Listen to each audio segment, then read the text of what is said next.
इसका आंसर क्या है? ब्रिटिश ईस्ट इंडिया कंपनी को सिर्फ प्योरली एक एडमिनिस्ट्रेटिव बॉडी बनाया गया था। किस एक्ट में? किस एक्ट में बनाया गया था? 1833 is the correct answer. 1833 is only the correct answer for this question. Okay, चलिए इसके सामने में फिल इन द ब्लैंक्स आपको फिल करना है। पावर ऑफ गवर्नर जनरल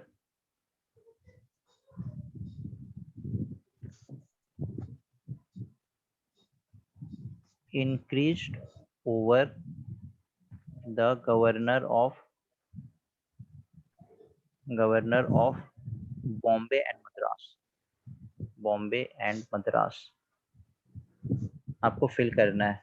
किस एक्ट में ये हुआ था? Fill in the blanks.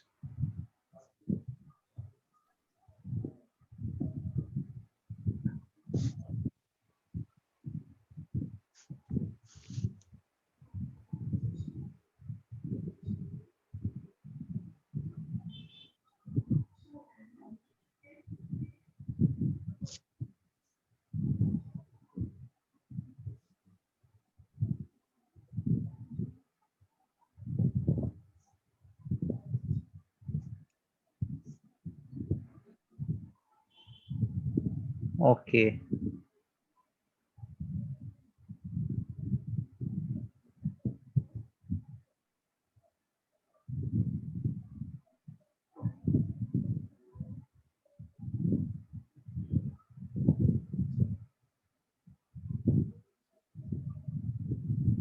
Power मैंने पूछा तो पावर कहाँ पे आपने पढ़ा है कि पावर आपका, ये देखिए कुछ लोग का दो आंसर आ रहा है यहाँ पे, आप लोग कंफ्यूज हो रहे हैं।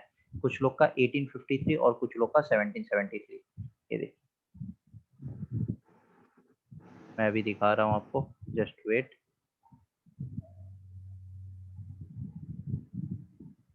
Creation of Indian legislative assembly, final act charter, Smita. The Governor General and his Executive Council were given exclusive legislative power for the whole of British India. Thus, it deprived the Governor of Bombay and Madras of their legislative power. ठीक है। और question क्या है? और 1773 में भी आपने पढ़ा है कुछ। 1773 में it subsumed the presidency of Bombay and Madras under Bengal's control. Thus, it laid the foundation of central administration in India. ये आपने इसमें पढ़ा है, ठीक है। बट जो गवर्नर जनरल का जो पावर था वो बढ़ रहा था, तो गवर्नर जनरल का पावर बढ़ रहा था, ये क्वेश्चन पूछा गया है, ठीक है। अब ये किस एक्ट में आएगा? तो आप लोग बताइए किस एक्ट में इसको डाला जाएगा? कहाँ गया? Very jar question. Power of governor general increase over the governor of Bombay and Madras 1773 में ही आएगा, क्योंकि आप देख रहे हैं कि 1853 कुछ लोग बोल रहे हैं। 1853 इसमें क्या हुआ था? 1853 में कि उनको तो एक्सक्लूसिव राइट दे दिया गया था।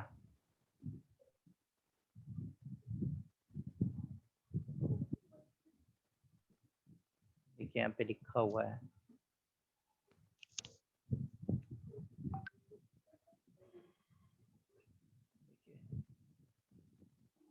एटीन 1833 में इनको एक्सक्लूसिव राइट दिया गया था ना, गवर्नर जनरल को एग्जीक्यूटिव काउंसिल के ऊपर एक्सक्लूसिव लेजिस्लेटिव पावर दिया गया था। तो ये आंसर नहीं है आपका, 1773 आंसर है। इस तरीके का कंफ्यूजन क्रिएट हो जाता है, इसलिए मैंने इस क्वेश्चन को फिल इन द ब्लैंक्स में डाला है। सबको समझ आया इसका आंसर क्या होगा? 1773 होगा इसका आंसर। यहाँ पे अगर मैं इस क्वेश्चन को चेंज करके अगर मैं ये दे दूं कि power of governor general increase over it's council, अगर यहाँ पे मैं काउंसिल दे दूं तो फिर क्या होगा? कौन सा एक्ट होगा इसके अंदर आंसर? अगर काउंसिल दे दूं यहाँ पे, इस क्वेश्चन को चेंज करके अगर काउंसिल वाला क्वेश्चन आ जाएगा, तो tell me the answer for this question.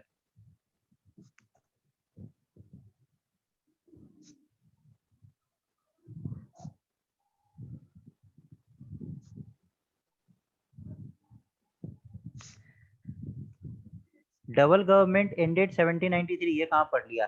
Double government 1793 में एंड हुआ था। इसका आंसर 1793 होगा।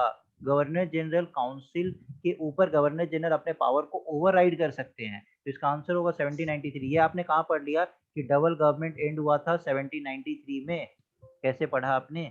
मैंने क्या बताया है कि कब डबल गवर्नमेंट एंड हुआ था? अभी अभी किसी स्टूडेंट ने गलत किया था और किसी आप ही में से किसी ने उसे करेक्ट भी किया था। No sir, confusing.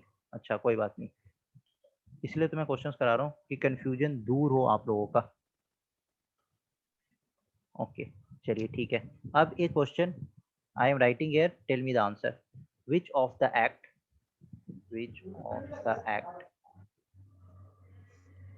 During British East India Company, during British EIC का मतलब British East India Company regime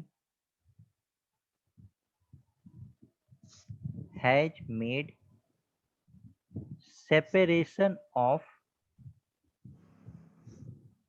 revenue and judiciary। यहाँ पे रेवेन्यू और जुडिशरी आए, या फिर हो सकता है कि कभी यहाँ पे एग्जीक्यूटिव भी आ जाए, एग्जीक्यूटिव एंड जुडिशरी। तो इसका आंसर क्या होगा? Tell me the answer. मैं ऑप्शन नहीं दूंगा, डायरेक्टली मुझे आंसर चाहिए।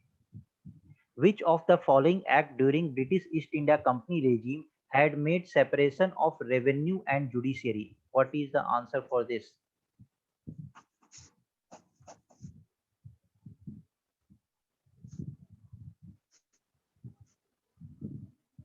इसका आंसर एडमिनिस्ट्रेटिव और जुडिशियल रिफॉर्म्स। एक एडमिनिस्ट्रेटिव रिफॉर्म्स था 1793 का, उसमें जो गवर्नर जनरल अपने काउंसिल को ओवरराइड कर सकता था, और दूसरा जुडिशियल रिफॉर्म्स था 1793 का, इसमें जुडिशियरी फंक्शन को मतलब रेवेन्यू फंक्शन से अलग किया गया था। इसको कभी कभी एग्जीक्यूटिव फंक्शन का भी नाम दिया जाता है। तो यही तो इसका आंसर है।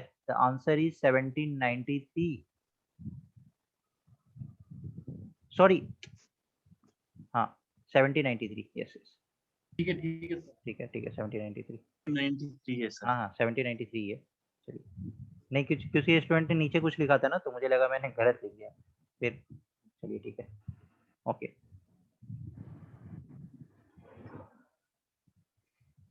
अब इसका आंसर दीजिए, और सीधा सीधा क्वेश्चन है, क्वेश्चन में कोई चेंज नहीं है, बट आपको directly answer fill in the blanks के फॉर्म में डालना है। मैं यहाँ पे ऑप्शन आप लोगों को नहीं दे रहा हूँ। विच of the act of British had separated legislative from executive? Legislative को एग्जीक्यूटिव से सेपरेट किया गया था।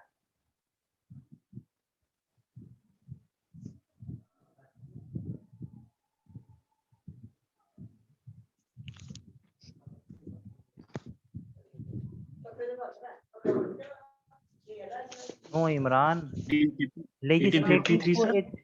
लेजिस्लेटिव यहाँ पे दे रखा है, लेजिस्लेटिव यहाँ पे जुडिशरी नहीं दे रखा है इमरान। जुडिशरी रहता तब इसका आंसर होता है 1793। यहाँ पे लेजिस्लेटिव दे रखा है, तो इसका आंसर क्या होगा? 1853 सर। वंडरफुल, सबका करेक्ट आ रहा है। कंफ्यूज नहीं होना है। अगर यहाँ पे लेजिस्लेटिव की जगह पे अगर यहाँ पे जुडिशरी दे देगा, तब आंसर क्या हो गया? 1793। यहाँ पे लेजिस्लेटिव हो गया, तो आंसर क्या हो गया आपका? 1853। ओके,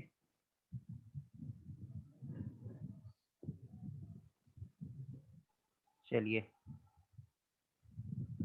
तो दिस मच पार्ट हम लोगों ने किया, और ये आप लोगों ने काफ़ी अच्छे तरीके से किया। अब आगे का क्लास स्टार्ट करूं?